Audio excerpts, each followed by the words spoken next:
Bakit ito ginawa nung gumawa? Para upuan. Ngayon, masasabi mo na may silbi ito pag ito ay nagagamit. Nauupuan. Ngayon, kung naka-ano lang dyan, hindi nauupuan, mayroon bang silbi? Walang silbi kasi hindi nagagamit ayon sa purpose kung bakit siya ginawa, di ba? Ganon din po tayo. Kapag ginawa natin yung dahilan ng pagkakalikha sa atin ng Diyos, which is ito yung makilala natin siya at masamba natin siya, doon pa natin masasabi na mayroon tayong silbi sa Kanya. Kasi nagampanan natin yung purpose of life. Yung purpose ng pagkakalikha sa atin ng Diyos, yung purpose ng buhay natin dito sa mundong ito, ay nagampanan natin. So, hindi po maaari sa atin na puro lamang tayo trabaho, negosyo, aral sa mga makamundong kaalaman, kain, tulog. Hindi natin nakikilala at hindi natin nasasamba ang Diyos na tagapaglikha natin. وَمَا عَلَيْنَا إِلَّا الْبَلَاغُ الْمُبِينُ. Sabi sa Suratul Dhariyat sa banal na Quran, A'udhu billahi minasyaitanir rajim, wa ma khalaqtul jinna wal insa illa liya'budun. Ayon sa malapit na kahulugan nito, sa salin nito sa wikang Tagalog ay, at wala akong dahilan sa pagkakalikha ko sa mga jin, mga engkanto, at mga tao. Maliban na lang na upang sila ay sumamba sa akin. So maliwanag po sa Quranic verse na ito yung dahilan, yung pakay natin kung bakit tayo nabuhay dito sa mundong ito, pagsamba. Upang kumilala at sumamba sa Kanya, yung tagapaglikha natin, yung Diyos na naglikha ng mga kalangitan, naglikha sa kalupaan, naglikha sa mga bundok, naglikha sa dagat, lahat ng mga nalikha. Nakikita man natin ito o hindi natin nakikita, kasama na tayo dito, ay ito yung totoong Diyos, yung tagapaglikha nito, yun po ay si Allah. So, ito po yung dahilan. Hindi po maaari na nabuhay lang tayo, kain lang tayo, trabaho lang tayo, negosyo lang tayo, yung makamundong profession lang yung sa atin, nag-aaral lang tayo sa mga makamundong kaalaman, pero yung pagkilala at pagsamba natin sa Diyos ay wala po sa atin yun. Hindi po yun maaari.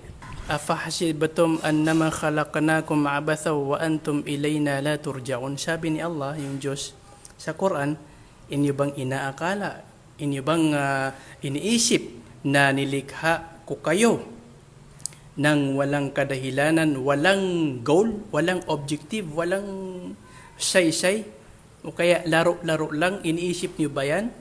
At kayo ay hindi babalik sa akin para kayo ay hatulan sa inyong mga pinaggagawa nung dito sa mundong ito.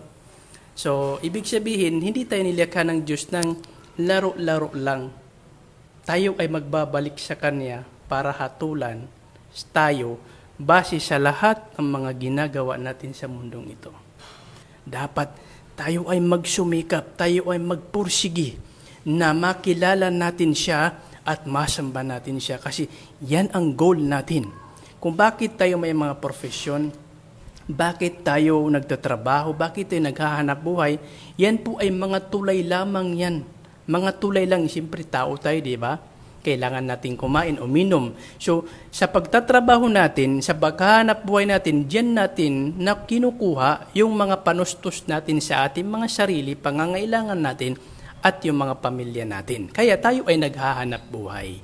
Nagtatrabaho tayo, meron tayong mga profesyon, engineer, doktor, nurse, teacher, anumang profesyon na kakailanganin ng tao para siya ay mabuhay dito sa mundong ito. Hindi yan ang ating goal. Diba, may pangarap ka maging engineer. Pero sasabihin ko to sa'yo, hindi yan ang goal mo na maging engineer ka lang. Yang pagiging engineer mo, dapat magamit mo yan sa pagsamba mo sa Diyos.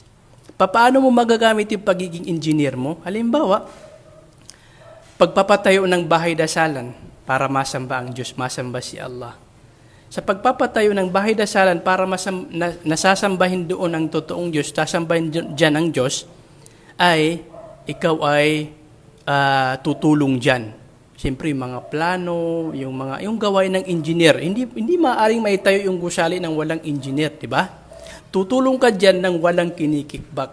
Kasi sa ayaw at gusto natin maniwala, mayroong mga engineer. na hindi patas sa kanilang trabaho. Di ba? Alam mo yan. Alam mo yan kasi nasa kalagitnaan ka ng pag-aaral ng pagiging engineer. Yung iba nga dyan yung ginugugol na mga material sa mga gusali, mga kalsada ay mga simple lang. Hindi alinsunod doon sa budget na kinukuha nila. Tapos yung binibinili na ay mga mumurahing mga materyales para yung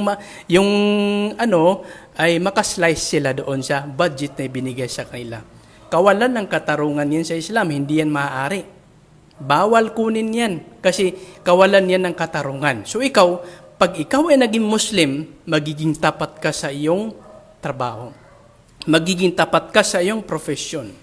So, meron kang ipapatayo na bahay dasalan, halimbawa itong masjid.